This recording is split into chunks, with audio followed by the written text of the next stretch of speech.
Brian Selznick's multi-award winning The Invention of Hugo Cabret defies description to some extent.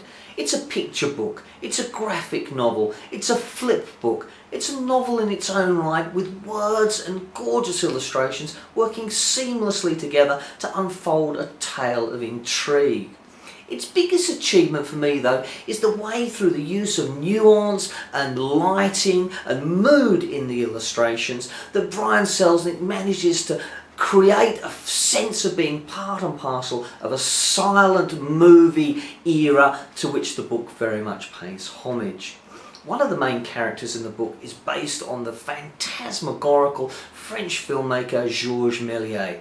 He made 531 movies between 1896 and 1914, including the most famous is Le Voyage dans la Lune in 1902, A Trip to the Moon.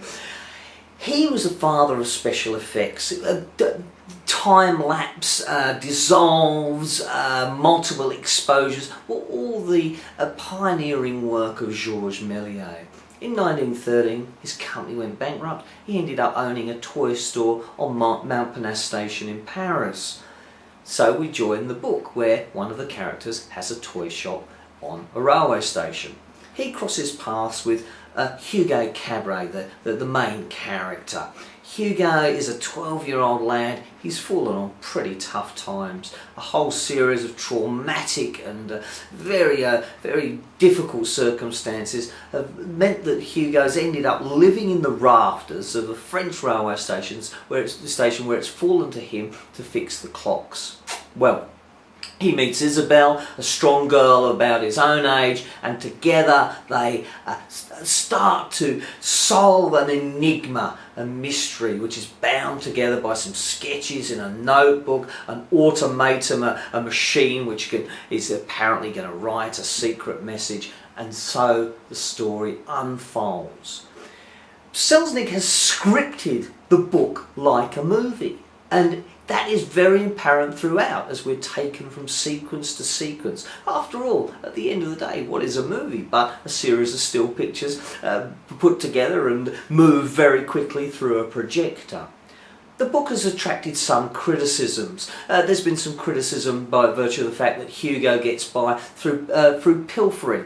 You know, you get a few croissants, a bottle of milk here and there. I don't buy into that criticism of the immorality of the character. This kid's had a rough time. He's getting by as best he can, and he shows great tenacity, courage, and inventiveness as the novel unfolds. As does Isabelle, a strong girl character, which is good to see as well alongside the boy.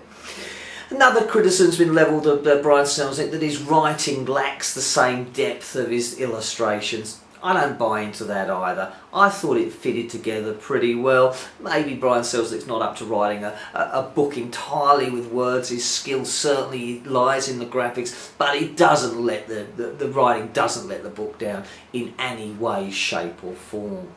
This is a fabulous book to have in a collection. It's aimed at the 9 to 14-year-old market. I really enjoyed it myself. I've been through it 3 or 4 times. Each picture does tell 1,000 words. I recommend The Invention of Hugo Cabret. A couple of little things niggled me. I'm going to give it a 4 out of 5, and I hope that you enjoy it as much as myself and my family have.